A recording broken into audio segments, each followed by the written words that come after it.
கேளிக்கை வரியை ரத்து செய்ய வேண்டும் என்ற கோரிக்கையுடன் திரையரங்க உரிமையாளர்களின் வேலை நிறுத்தம் 3வது நாளாக தொடர்கிறது. இதனால் கோடிக்கணக்கான ரூபாய்க்கு இழப்பு ஏற்பட்டிருப்பதாக கூறப்படுகிறது. ஒவ்வொரு ஷோவுக்கும் முன்பும் பின்பும் கூட்டம் காத்திருக்கக்கூடிய பரபரப்பான திரையரங்குகள் வெறிச்சோடி கிடக்கின்றன.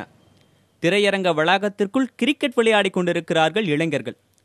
வழக்கமாக வியாழக்கிழமைகளில் தினசரிகளை பக்கம் பக்கமாக நிரப்பும் திரைப்பட விளம்பரங்கள் இப்போது இல்லை. கேளிக்கை வரியுடன் ஜிஎஸ்டியும் சேர்த்து வசூலித்தால் தங்களுக்கு பெருத்த நஷ்டம் ஏற்படும் என்பதால் திரையரங்குகளை மூடியிருப்பதாக கூறுகிறார்கள் திரையரங்க உரிமையாளர்கள். டிக்கெட் விலையை 200 ரூபாயாக உயர்த்தி கொள்ள அனுமதி கோரியிருப்பதாகவும் திரையரங்க உரிமையாளர்கள் கூறுகிறார்கள். நெட் ரேட் ஒரு 150 ரூபா 160 ரூபா பிளஸ் ஜிஎஸ்டி போட்டால் 200 ரூபா வரும். இது மல்டிப்ளெக்ஸ்க்கு எங்களுக்கு இந்த ரேட் கொடுத்தீங்கன்னா போதும். சிங்கிள் ஸ்கிரீன்ஸ் மற்றவங்களுக்குலாம் இருந்துக்கிட்டு நீங்கள் அதிகபட்சம் எங்களுக்கு 150 ரூபா போதும். இதான் நாங்கள் கேட்டிருக்கோம் அரசாங்கத்தை. அது முதலமைச்சர் எடுத்துக்கிட்டு நியாயமான கோரிக்கை உங்களுக்கு இருக்குது, கண்டிப்பாக பரிசீலனை பண்ணி இந்த தடவை உங்களுக்கு ரேட் அனௌன்ஸ் பண்ணி தர்றோம். ஒரு ரீசனபிள் ரேட், நீங்கள் கேட்குற ரேட்டு ரொம்ப ரீசனபிளாக தான் இருக்குது அப்படின்னு சொல்லி உறுதிமொழி கொடுத்துருக்காங்க.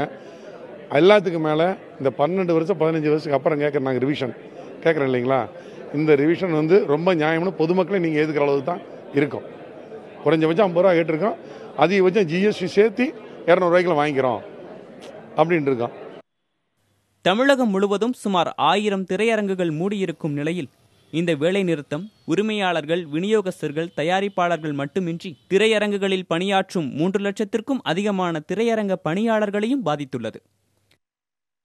ஷூட்டிங் ஸ்பாட்டில் இருக்கக்கூடிய பெப்சி தொழிலாளர்கள், தயாரிப்பாளர் சங்கத்தில் இருக்கிறவங்க, நிர்வாகத்தில் இருக்கிறவங்க, இந்த பக்கம் டிஸ்ட்ரிபியூஷன் ஆஃபீஸில் இருக்கிறவங்க, தொழிலாளர் பார்த்தீங்கன்னா ஏறக்குறைய 10 லட்சம் தொழிலாளர்கள் வேலை இழக்கக்கூடிய ஒரு அபாயம் இருக்குது. இதில் இந்த வேலை நிறுத்தத்தோடு தொடர்ந்து விட்டுட்டுனா தமிழ்நாட்டில் 10 லட்சம் தொழிலாளர்கள் வேலை இழப்பாங்க. அதனால் நாங்கள் அரசாங்கத்திற்கு கேட்டுக்கிற ஒரே எங்களுடைய கோரிக்கை, இயலாமையின் காரணமாக தான் நாங்கள் போராடுறோம். அதனால் உடனடியாக அதுக்கு ஒரு தேர்வு கொடுத்து செஞ்சு கொடுக்கணும்னு நாங்கள் அரசாங்கத்தை கேட்டுக்கிறோம். சினிமா தேட்டரை பொறுத்த வரைக்கும் எந்த படமும் ஓடுறதில்ல. அதிகமாக எல்லாருக்குமே விலாஸ் தான். தேட்டர் ஓனரை பொறுத்த வரைக்கும் எல்லாமே நல்ல படங்கள் போடணும்னு ஆசைப்பட்றாங்க. ஒன்றும் பிரச்சனை, நல்லா ஓடி இருந்தால் யாரும் எடுக்கிறதில்ல, எல்லாமே ஓட்டி பண்ணி தராங்க. ஆனால் இந்த பொறுத்த வரைக்கும் இப்போ இடைப்பட்ட காலத்தில் எந்த படம் நல்லா ஓடினதே இல்லை. ஒரே ஒரு பாகுபலி தான் ஒன்று லேட்டஸ்ட்டாக ஓடின படம், வேறு எந்த படமும் ஓடல. எல்லா படமும் ஒரு 3 நாள் தான் படம் ஓடுது, 4 நாள் திங்கக்கிழமை ஒன்றுமே இல்லை, வாஷ் அவுட் ஆகிடுது. இப்போ இந்த டேக்ஸ் நாங்கள் ஜிஎஸ்டியே பண்ண முடியாது. ஜிஎஸ்டி பண்ணாவே லாஸ் தான் வரும். அதனால ஜிஎஸ்டி டேக்ஸ் நாங்கள் ஒத்துக்கிறோம்.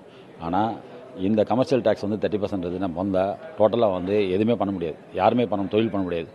தியேட்டருக்காரும் படம் பண்ண முடியாது, டிஸ்ட்ரிபியூட்டரும் படம் பண்ண முடியாது, ப்ரொடியூசரும் இது பண்ண முடியாது. விரைவில் நல்ல முடிவு எடுக்கப்பட்டு திரையரங்குகள் செயல்பட்டால் மட்டுமே திரைத்துறை மீண்டும் சுமூக நிலைக்கு திரும்பும் என்று நம்பிக்கை தெரிவிக்கின்றனர் திரையுலகத்தினர். புதிய தலைமுறைக்காக ஒளிப்பதிவாளர் அஸ்வினுடன் செல்வா.